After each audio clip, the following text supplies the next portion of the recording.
other shows we have for you to enjoy at myclassicradio.net. The Avengers was most certainly not a household name in South Africa prior to the radio series. With no national television service until 1976, the mechanism simply was not present in the country to show television programs to mass audiences. While many other countries reveled in the filmed adventures of John Steed and Company, South Africa was not equipped to join in the fun. The series took Britain by storm and made a major impression in the American markets, being that greatest of rarities, a British series given a network transmission slot. However, as a film series, rather than a videotaped one, The Avengers was able to gain a modicum of exposure in South Africa through film rentals.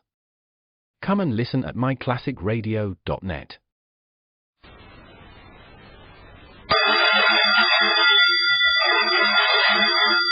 Calling all detectives. The marks on a murdered girl's throat indicated that she could only have been killed while flying through the air. That is the situation on this page from my casebook. The casebook of Jerry Browning, private detective. When it comes to crimes of violence, you'd think nothing could surprise a man like me, Jerry Browning, private detective. When Wirtz Brothers Combined Circus comes to town, you can find me right there at its first performance, and at as many others as I can steal time to attend. And what I like best about the Wirtz Brothers Circus are the 5 flying Peletiers. For my money, the best high trapeze act in the business. And when I headed for the circus grounds the third night it was in town, what took me there was murder.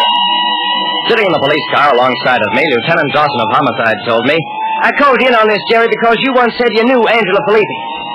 "Sure, Dawson, I knew her. But no better than the 2 brothers and the 2 outsiders they had working with them." "You mean it's not all one family?" I shook my head. How many of those troops aren't? They just use a family name. Tonio Filippi runs the act. He's the older brother. Pietro is the younger. They hire Shander Torkel and Jim Malone to fill out the act.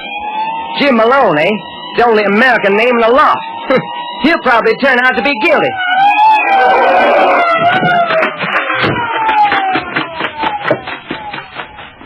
We found the body of Angela Filippi where it had been discovered, on the sawdust floor of the main ring. After the crowd left, she and Torkel and Malone had practiced a new stunt for a while on the high trapeze. An hour later, the 2 Filippi brothers found her body in the sawdust. She'd been strangled. "Dawson, come here a minute." What'd you find, Jerry? Fingerprints on her throat. Notice anything peculiar about them? The marks are awful strong. Is that what you mean? I shook my head. No. I mean the position of the fingers on the throat. Thumb and fingers all pointing down, as though her throat had been gripped from above. Dawson stared at the marks. Yeah, of course. Jerry, she was strangled up on the trapeze, but somebody who, instead of gripping her by the hands, grabbed her by the neck. The marks on a strangled woman's throat indicated that she'd been choked while on the flying trapeze. Tonio Filippi explained how it could be done. "It's not difficult. The man, he hangs by his knees. And when Angela, she comes from the other trapeze, he's gonna grab the wrist. He's across the fingers over the throat from above. Always I tell Angela, someday this Malone, he's gonna kill her." I walked over to Malone. "How do you account for what happened, Jim?" "I don't know what happened, Mr. Browning. Shander Torkel and I were working with Angela on the high trapeze. After a while, Shander left, and then she sent me away, said she wanted to limber up." You admit you were alone with her? "Of course I do, but I didn't kill her. Mr. Browning, I loved Angela. She said she'd marry me at the end of the season. Why would I kill her?" Dawson had an answer for that one. "Because she changed her mind. Her brothers were against the marriage, talked her out of it, so you killed her. Come on, Malone, I'm booking you for murder."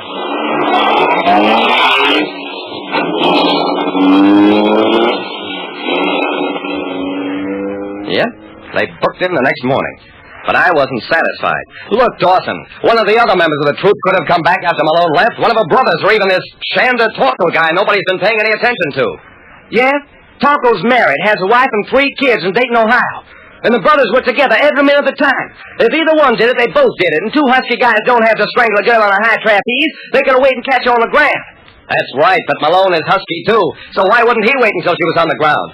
Because he did it on the spur of the moment. Now get out of here and stop bothering me. I'm busy.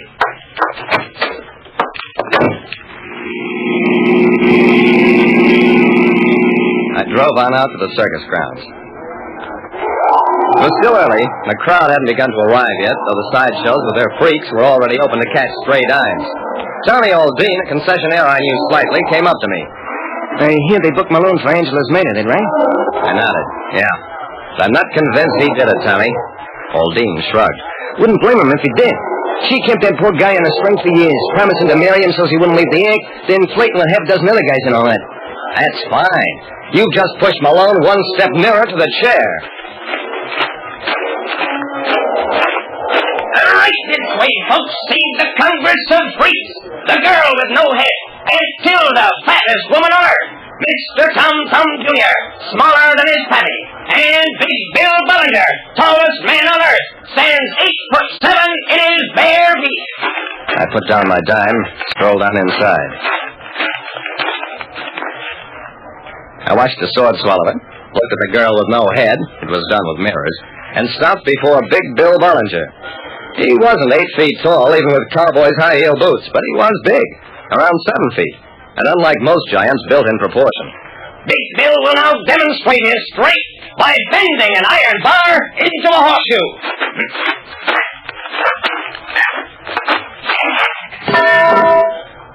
He bent it all right, and when I picked up the bar, tested it, that was one stunt not done with mirrors. I hung around until the big show drew the crowd away, then went up to the giant.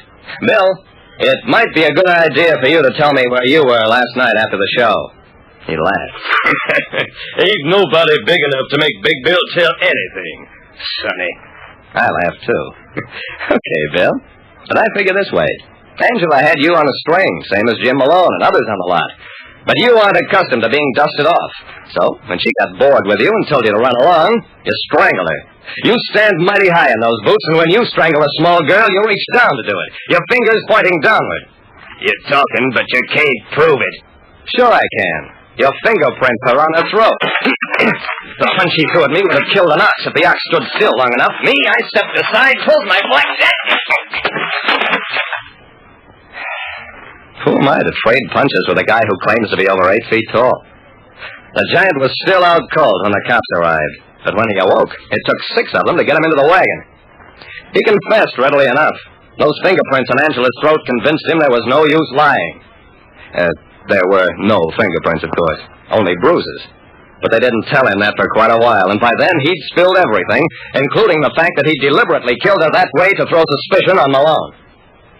Like I said, it makes no difference which way you approach crime. The way to the cell is always straight ahead.